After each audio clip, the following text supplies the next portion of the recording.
Olá, eu sou Alice e estamos falando de relacionamentos sociais.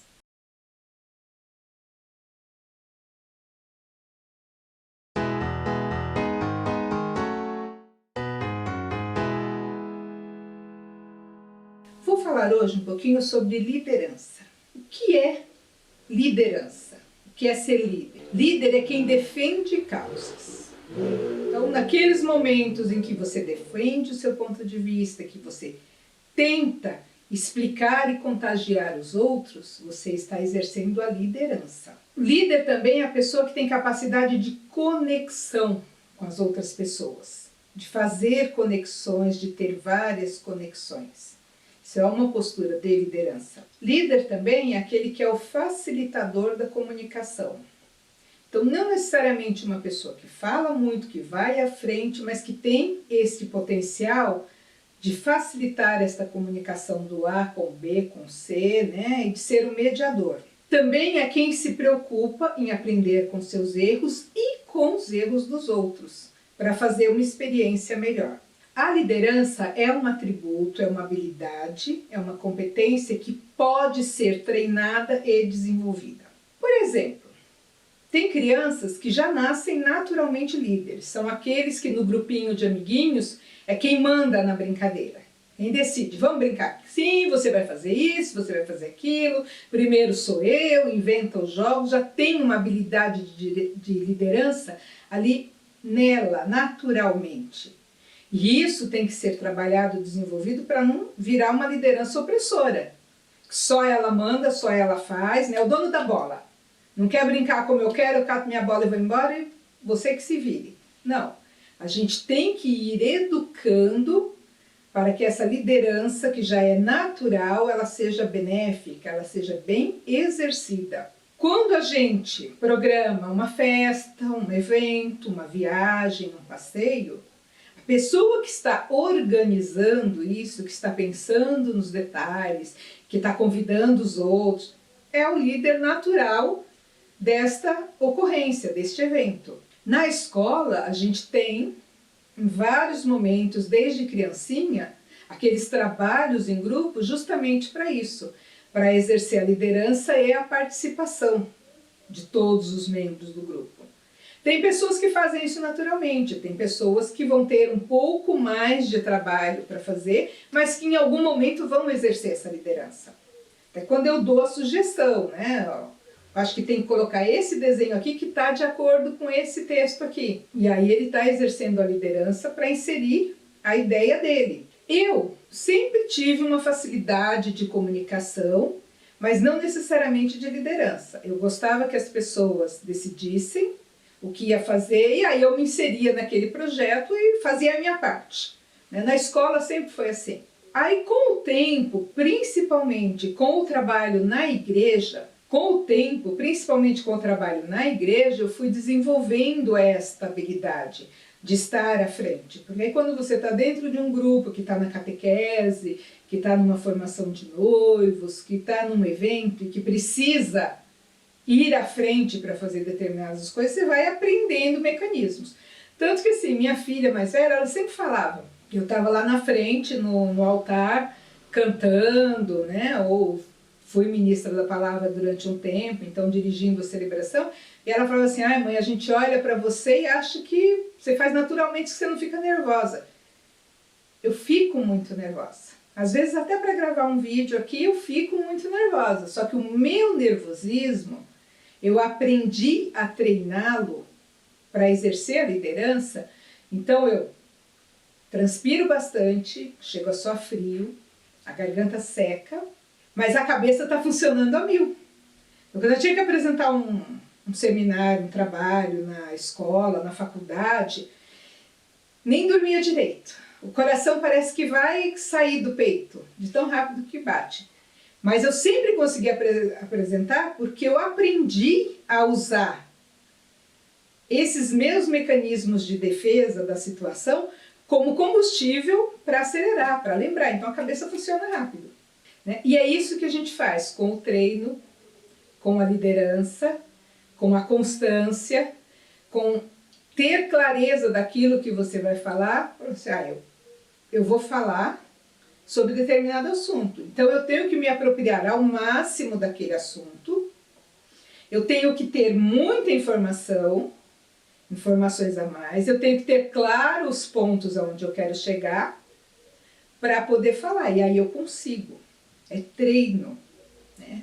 É a frequência da experiência que vai dando ferramentas para a gente poder exercer essa liderança. Uma coisa que eu sempre gostei de utilizar nos meus grupos foram dinâmicas, brincadeiras.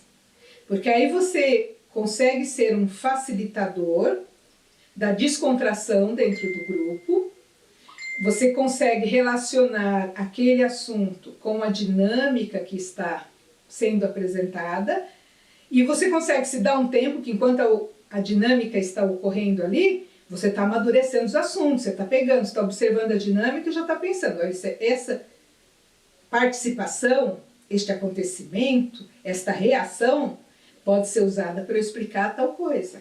Então dá clareza, é um mecanismo que ajuda a deixar os assuntos mais claros, né, a relacionar os temas, mas que também te dá um tempo de descontração, te dá uma possibilidade de se aproximar do grupo e de pensar, de elaborar aquilo que você quer dizer. Então é muito interessante, né, essas práticas frequentes de exercer a liderança, desde criancinha, essa habilidade ser desenvolvida para executar um trabalho. Eu tive na graduação, lá na UMC, um desafio grande de liderança.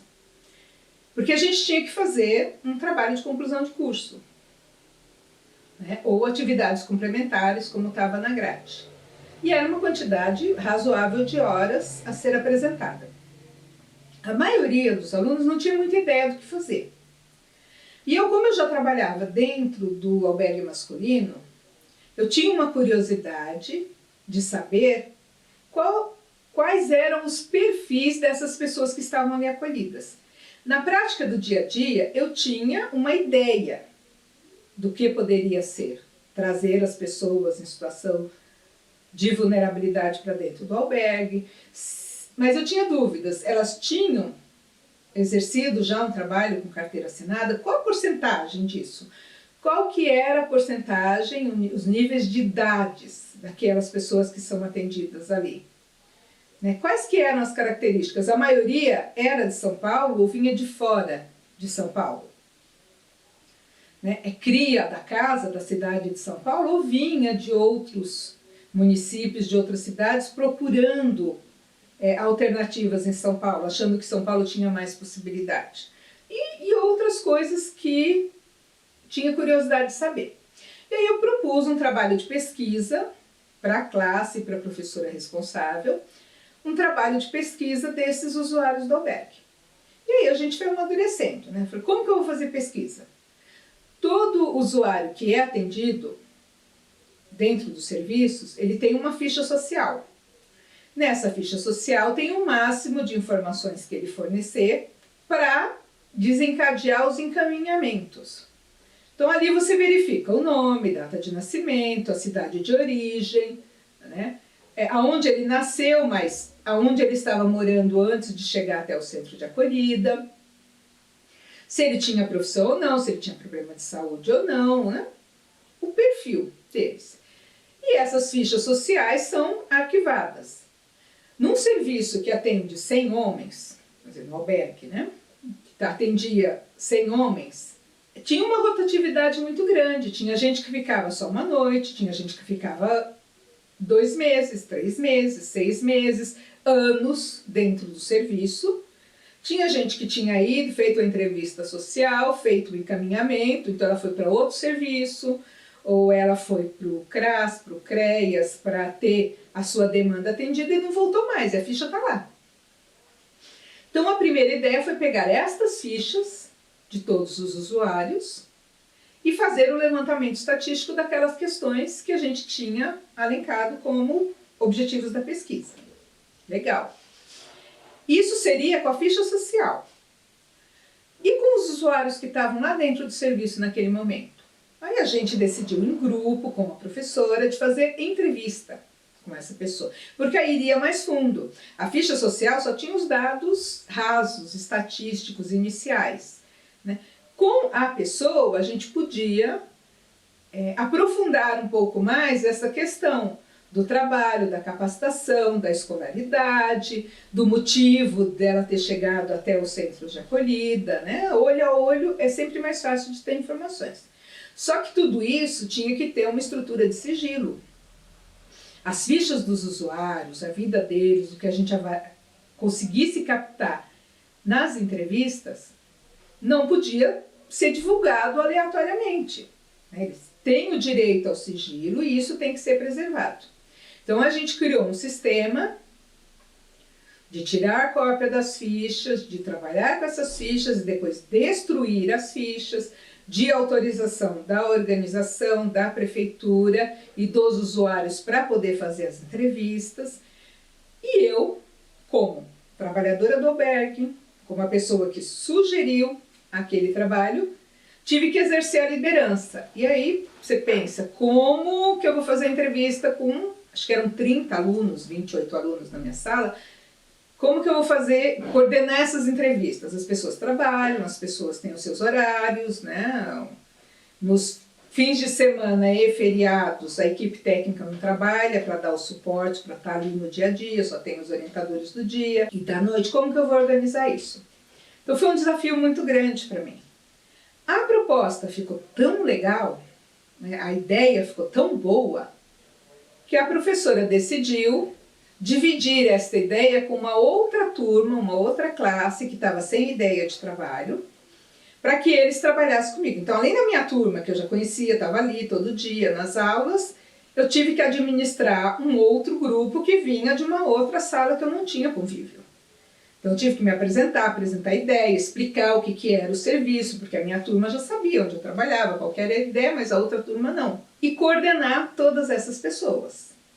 Então foram meses de trabalho, de levantamento estatístico de dados, de controle das fichas sociais e das entrevistas, da frequência desses alunos nas atividades para poder justificar as horas das atividades complementares que a gente tinha que cumprir.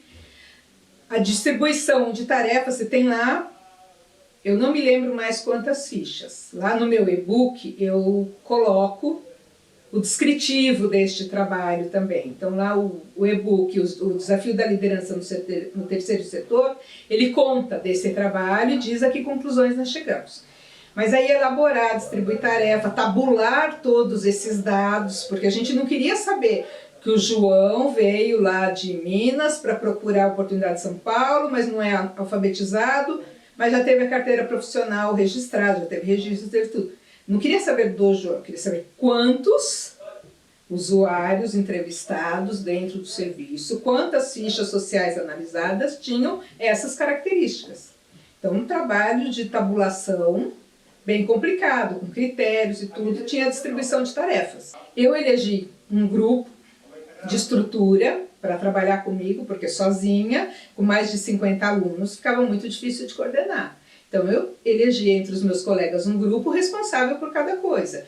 E o agendamento dentro do serviço, a conversa com os usuários para explicar o que a gente estava fazendo e qual que era o objetivo da pesquisa. Então foi um trabalho longo, um desafio de liderança muito grande, que me facilitou o fato de ser apaixonada pelo que eu fazia, então eu sabia do que eu estava falando para poder falar para os outros, explicar. Eu era apaixonada pelo que eu fazia para contagiar a professora e os outros alunos para embarcar nesse trabalho de pesquisa.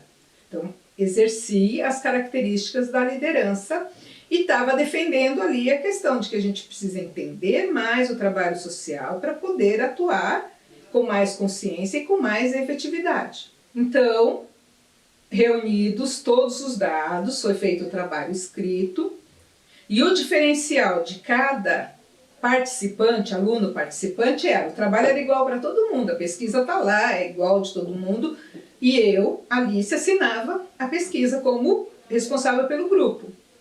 Mas cada aluno tinha que elaborar um texto dizendo o que ele fez, o que ele aprendeu e como ele se sentiu dentro daquele trabalho, do universo do trabalho, do antes, do durante e da conclusão do trabalho. Então a gente teve muitas conversas em grupo, apresentações para a professora, correções e tal. Maravilha, o trabalho ficou muito bom. Tem curiosidade, vai lá, baixa o e-book, é gratuito, né? E consegue essas informações com mais dados. Só que aí no dia apresentamos, nota para todo mundo, beleza. Aí veio um desafio do coordenador do curso, nos convidou, enquanto alunos ainda, para apresentar esse trabalho no auditório. E no dia que a gente foi apresentar, existiam alguns profissionais do MEC para certificar o curso que a gente estava fazendo lá no auditório, assistindo o nosso trabalho. Então, frio na barriga, horrível, porque eu tenho mais facilidade de lidar de pessoa a pessoa. Conversar, olho no olho, é mais fácil. Agora, uma multidão, né, tem até algumas técnicas, né, de você não ficar olhando para a cara das pessoas para se desconcentrar, você olha para o infinito, algumas coisas que a gente aprende para conseguir lidar com isso e tornar natural. E aí apresentamos, eu e alguns alunos, apresentamos os dados estatísticos do trabalho, né, explicamos o que é assistência social, o que era o centro de acolhida, como eram os usuários diante do perfil que a gente conseguiu montar com todas as pesquisas e entrevistas, quantas fichas sociais a gente acessou, quantas pessoas a gente entrevistou, beleza. Estava dentro do curso, estava com o apoio da equipe de alunos que a gente tinha trabalhado junto, beleza. No ano seguinte, né, entraram em contato comigo para apresentar esse mesmo trabalho sozinha para um grupo de alunos lá na universidade. Eu não era mais aluna, e aí eu fui contar a experiência, o que a gente fez, como que era, explicar, e foi muito prazeroso, né? É legal a gente ver no olho do outro o encantamento com aquilo que você está falando, as expressões de puxa, eu não tinha pensado nisso, né? Mas agora eu estou sabendo.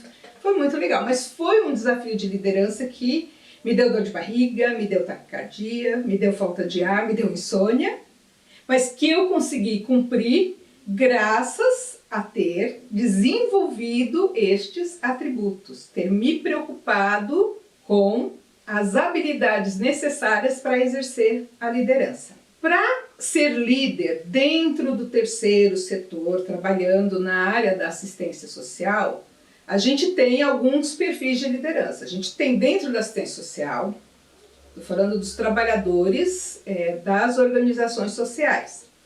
Então a gente tem dentro desses trabalhadores algumas pessoas que se envolvem nos fóruns da assistência social, então estão lá na liderança, ou estão frequentemente, ou participam de grupos de trabalho para discutir os diversos serviços, os encaminhamentos, as portarias, estão ativamente lá.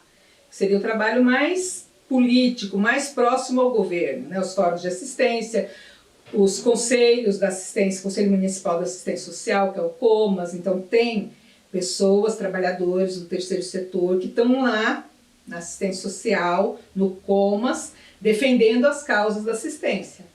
E é um desafio grande, porque são pessoas que precisam ter minimamente um conhecimento, né, de todas as áreas da proteção básica, da proteção especial, da alta vulnerabilidade, do atendimento integral 24 horas, dos serviços que não são integrais, tem que conhecer, né, minimamente tudo isso para poder discutir a política pública. Essas pessoas, elas acabam diminuindo o tempo dentro do serviço, elas são trabalhadores, mas elas têm uma autorização da organização social para exercer essa função por um período, né?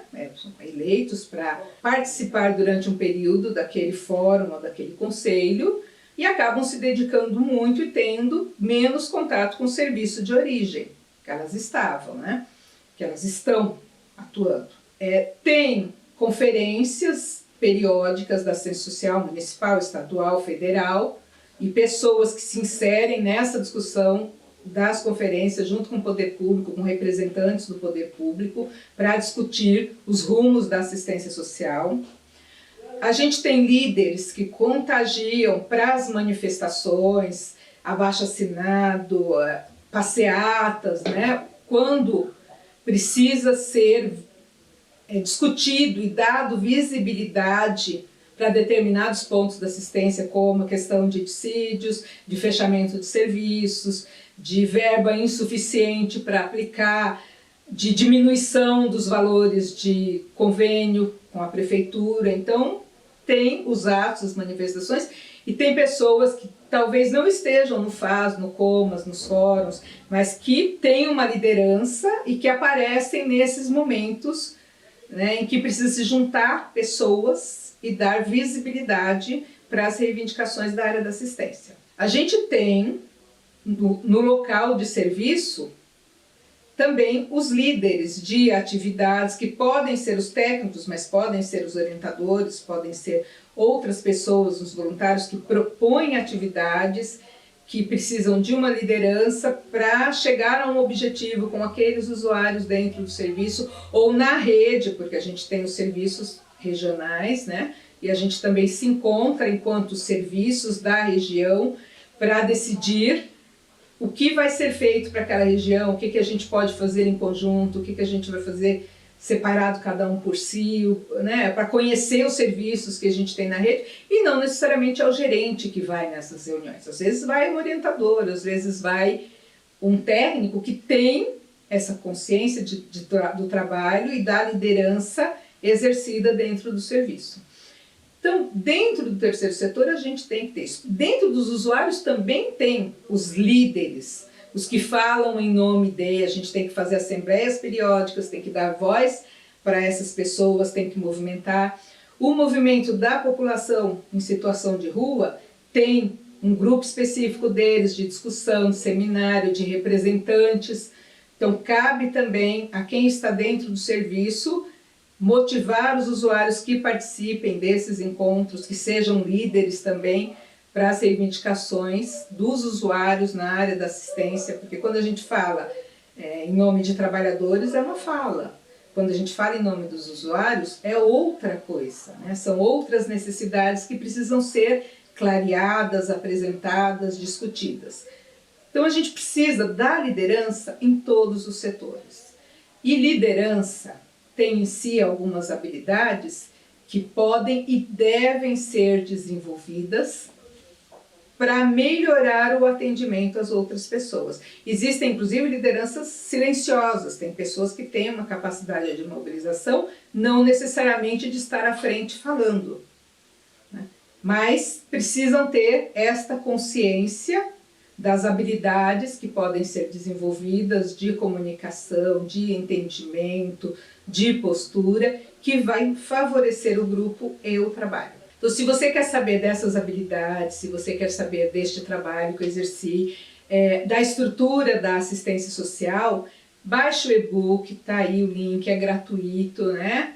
Tem um pouco dessa experiência do trabalho que eu fiz até agora, o trabalho do Centro de Acolhida, da pesquisa que a gente fez, o trabalho de pós também foi voltado, né, para os albergues, os centros de acolhida, e está lá dentro desse e-book um pouco também do relato desse trabalho que a gente fez.